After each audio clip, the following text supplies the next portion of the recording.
Hello, I'm Simon Whistler, you're watching the Today I Found Out YouTube channel, and in the video today we're looking at the Nazi super cannon. World War II saw the nations of the world investing massive amounts of manpower and money into the development of better ways to extinguish life in the hopes of turning the tide of the war in their respective favors. Sometimes including coming up with outlandish contraptions like surprisingly effective bat bombs and pigeon-guided missiles, as well as anti-tank dogs, flying jeeps and tanks, suicide torpedoes, super ships made of ice, and even balloon bombs randomly sent out with the hope they might land somewhere thousands of miles away on enemy soil. Today we'll be looking at another notable World War II weapon, the V3 cannon, a piece of artillery capable of hitting a target more than 100 miles away, shooting its projectiles around 3,400 miles per hour, that's 5,500 kilometers an hour.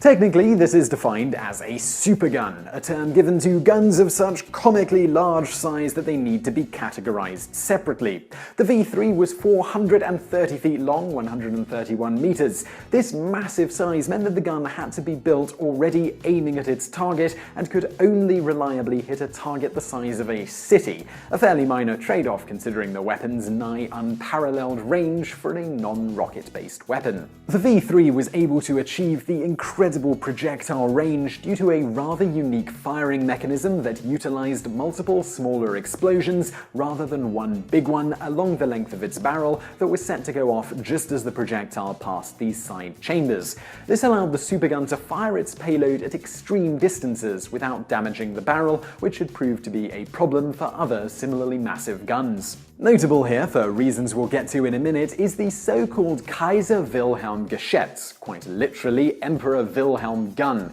This was a 200-ton, 111-foot gun that was used by the Germans to shell Paris during World War I. It could only fire around 60 rounds before its entire barrel needed to be replaced due to damage from the explosions used to launch its 106-kilo or 236-pound shells.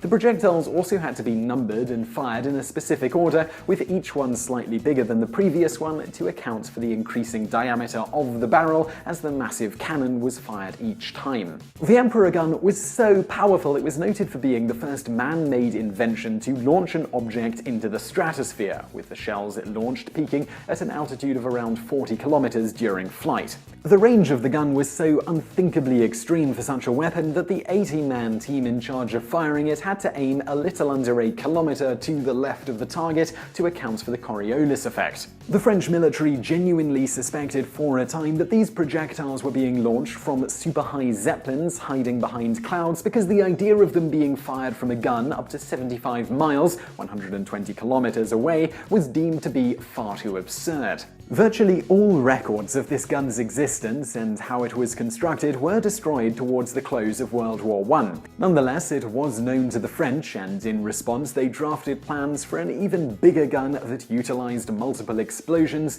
to launch projectiles a similar distance. Sounding familiar? Well, these plans were ultimately archived by the French after World War I and were found by German soldiers in 1940, who then passed them on to August Conders, the guy who designed the V3 cannon.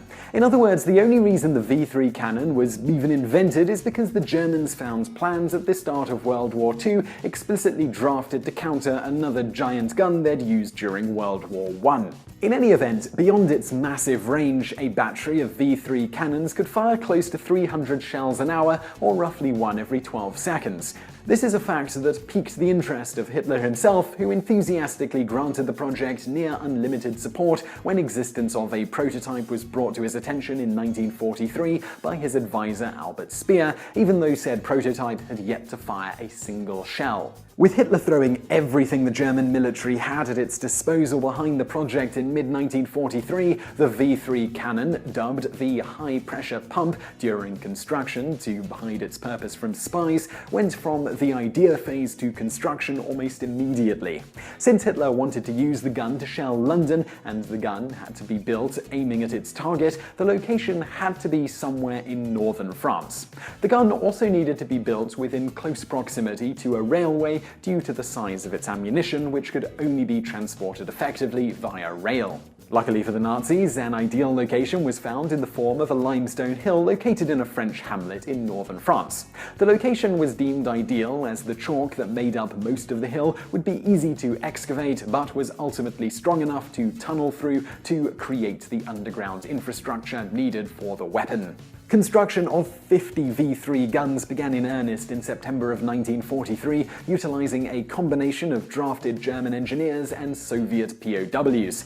The initial plan was for two separate facilities to be constructed roughly a kilometer apart, each housing 25 V3 cannons built into drifts dug in the hillside. They also planned to build tunnels connecting each facility that would be used for storing the shells, which in turn would be transported to the guns via an underground railway. Amazingly, construction of most of the underground tunnels was completed. However, construction of the guns themselves was severely hampered when the Allies learned of a German plan to attack London using an unknown superweapon in the later stages of 1943.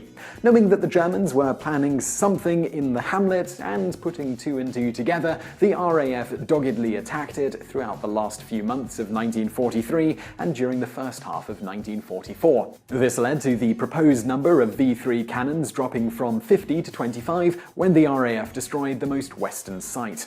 This was further reduced to 5 following a bombing run utilizing tallboy bombs specifically designed to destroy fortified bunkers on July 6, 1944. Plans were dropped altogether on July 30th of that same year due to the advance of Allied ground troops. The Allies wouldn't actually learn about the existence of the V3 cannons until after the war, at which point then Prime Minister Winston Churchill was reported as saying that the site could have been responsible for the most devastating attack of all on London. Although the Nazis never got a full-size V3 cannon working during World War II, they did manage to construct two smaller versions of the weapon with which they shelled the recently liberated Luxembourg from a somewhat less impressive distance of 43 kilometers or 26 miles away in late 1944. Smaller but still impressively powered, these mini V3s were capable of shooting off their deadly projectiles at speeds of over 2,000 miles per hour or 3,300 kilometers an hour. Despite the impressive specs and with the guns firing hundreds of rounds, 142 of which hit Luxembourg, only 10 people were killed and 35 were wounded as a result. While the Nazis tried desperately to use the gun again, even deploying one during their last major offensive of World War II, Operation Nordwind, they never actually successfully fired another version of the V3 again during the entire war, giving these guns a laughably low kill rate given the resources that were put into them. Today, the failed location of the French battery has been converted into a museum containing what remains of the guns. So I really hope you found that video interesting. If you did, please do give us a like below and don't forget to subscribe if you haven't already. Also, over there on the right are a couple of other videos you might enjoy if you enjoyed this one, and thank you for watching.